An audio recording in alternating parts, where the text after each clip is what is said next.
أنا أقول الآن لإخواني في غزة والله أننا أقل من أن نقول لكم هذا الكلام، لكن اسمعوا ولو ممن هو أدنى منكم.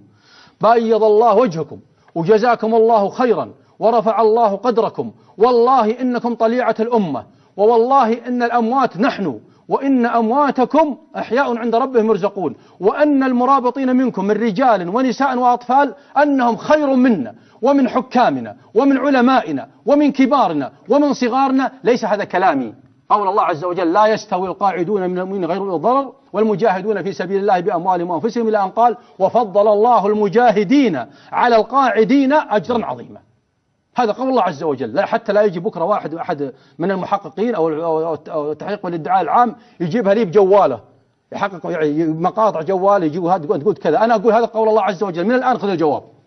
هذا قول الله عز وجل: أنتم خير منا، ارموا فداكم كل من هو غير قادر وعاجز، ارموا وما رميت إذ رميت ولكن الله رمى. والله إنكم لم تتخذوا إلا القرار الصحيح في المكان الصحيح، ولا يهمكم هذا الكلام الذي يقوله متصهيا هنا وهناك. والله هؤلاء القوم لو خرجوا فيكم ما زادوكم إلا خبالا، ولا أوضعوا خلالك يبغونكم الفتنة وفيكم سماعون لهم.